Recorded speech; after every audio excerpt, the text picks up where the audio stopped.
मुस्लिम होने की वजह से ही मैं बाबा साहब का इतना बड़ा फॉलोअर हूँ।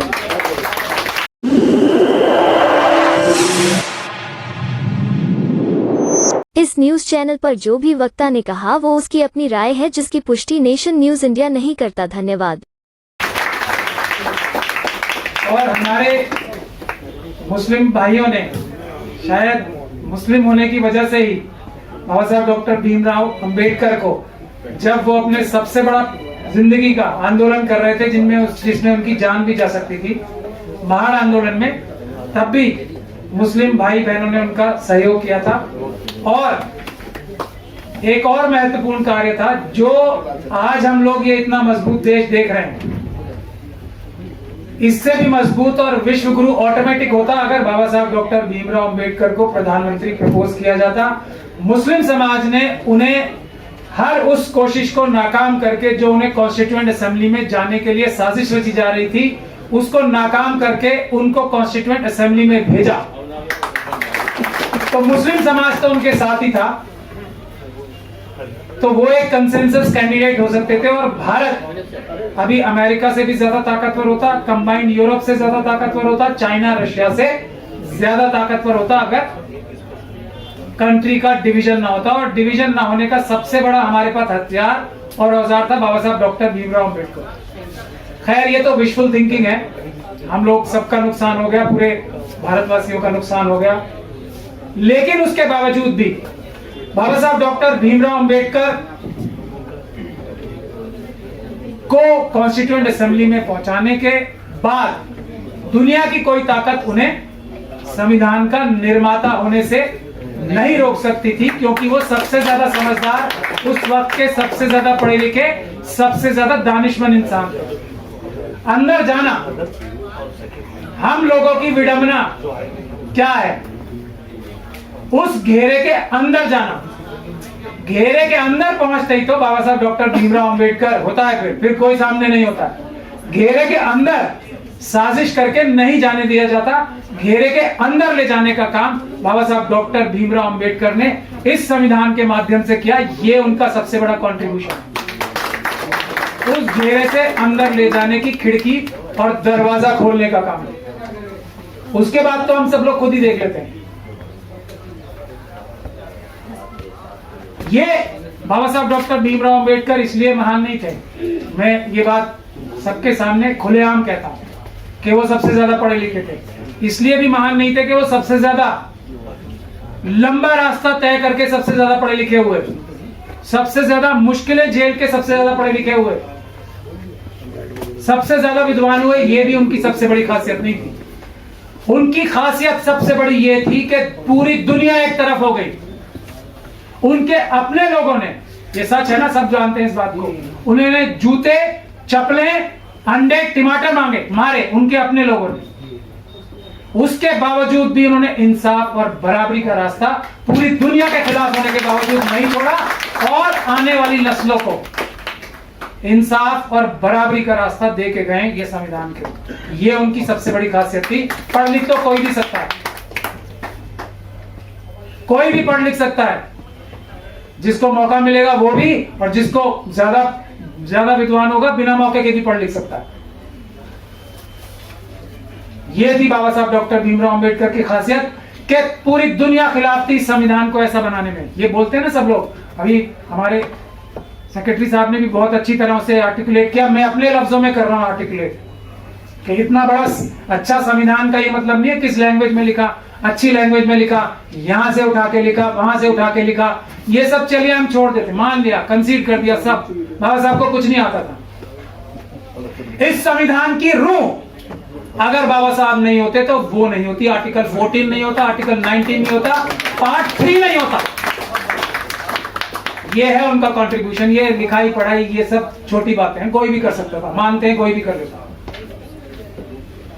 सब खिलाफ थे कि एक वोट एक को सबको नहीं मिलना चाहिए, यही थी ना बात। ये बाबा साहब डॉक्टर भीमराव अंबेडकर का कंट्रीब्यूशन है कि सब लोग बराबर है, सबका अधिकार एक है, सब देश के बराबर के मालिक है। ये बाबा साहब डॉक्टर भीमराव अंबेडकर का कंट्रीब्यूशन था। बाबा साहब डॉक्टर भीमराव अंबेडकर का कंट्रीब्यूशन ये नहीं था कि ईश्वर सब में बसता है। हर आत्मा में, हर जीव में ईश्वर है, हर इंसान में ईश्वर है, ये नहीं था। ये तो है। उनका कंट्रीब्यूशन ये था कि हर इंसान बराबर है।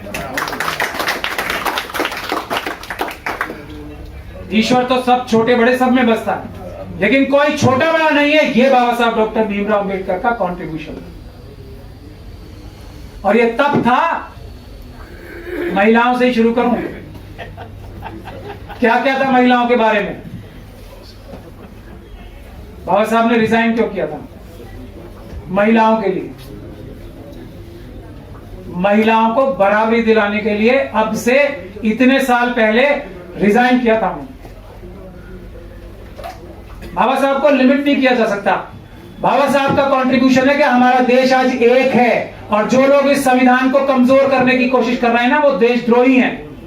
क्योंकि इस संविधान में जो ताना बाना बाबा साहब डॉक्टर भीमराव अंबेडकर ने बुनाया सेंटर स्टेट रिलेशनशिप का, वो है उनका सबसे बड़ा कंट्रीब्यूशन। मैं कितने बड़े बड़े कंट्रीब्यूशन उनके गिनवाऊं? सेंटर स्टेट रिलेशन की वजह से भारत एक है। आज अपने छोटे छोटे राजनीतिक कारणों से नॉर्थ साउथ स्टेट की लड़ाई कराई जाती है ना, वो बाबा साहब ऐसा फॉर्मूला इस संविधान के तहत देके गए हैं कि देश एक रहे। हर एक की आजादी भी है, ऑटोनॉमी भी है और एकता भी है। ये इतना डेलिकेट बैलेंस बना के गए बाबा साहब डॉक्टर भीमराव अंबेडकर। यही संविधान है जो देश को एक रख रहा है, कोई और चीज ऐसी नहीं। ये है बाबा साहब डॉक्टर भीमराव अंबेडकर का कंट्रीब्यूशन। ये हम ये कहते हैं ना कि हम मूर्ति लगवा रहे हैं, हम लोग बड़ी मेहनत कर रहे हैं, बाकी सब लोग बड़ी मेहनत कर रहे हैं।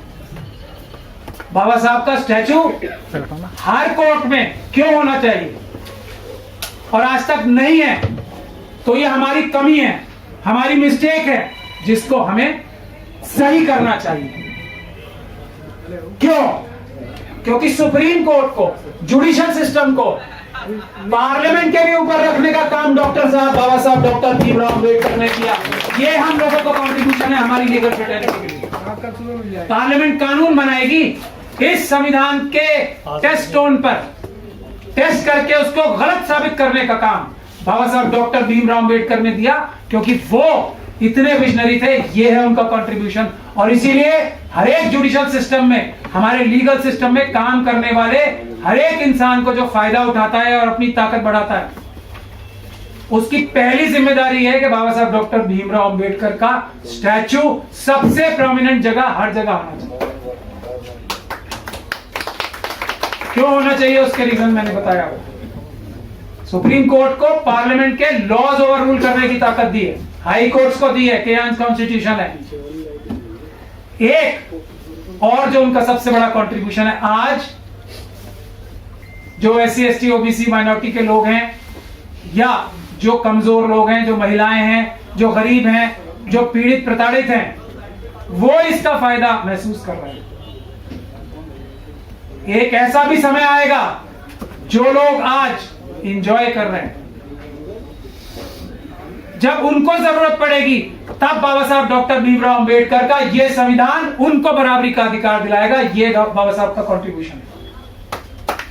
आज जो लोग रिजर्वेशन के खिलाफ बोलते हैं, रिजर्वेशन को शायद समझते नहीं है। एक दिन जब वो आएगा, जो लोग आज रिजर्वेशन मांग रहे हैं, जब वो सत्ता में आएंगे, उस दिन जो रिजर्वेशन के मुखर विरोधी है ना, इसी संविधान के जरिए रिजर्वेशन वालों को गिरबान से और कलाई से पकड़ेंगे कि आप ये नहीं कर सकते, ये संविधान ये कहता। ये बाबा साहब डॉक्टर भीमराव अंबेडकर का कंट्रीब्यूशन है। जिन लोगों को ऑक्सीजन आराम से मिल रही है ना, रोज आराम से, वो नहीं समझते ऑक्सीजन की क्या वैल्यू है, बिल्कुल नहीं समझते ना, आराम से मिल रही है। कोरोना आया था ना, आया था कोरोना, तब पता लगा था ये जो रोज सूंघ रहे हैं ये ऐसे नहीं है। ये कंट्रीब्यूशन है बाबा साहब डॉक्टर भीमराव अंबेडकर का कि वो हर इंसान को मुश्किल वक्त में ऑक्सीजन देने का काम ये संविधान करेगा। ये बाबा साहब डॉक्टर भीमराव अंबेडकर का कंट्रीब्यूशन है। इसलिए मैं IR सिंह साहब, मुसलमान होने की हैसियत से बाबा साहब डॉक्टर भीमराव अंबेडकर का फॉलोअर।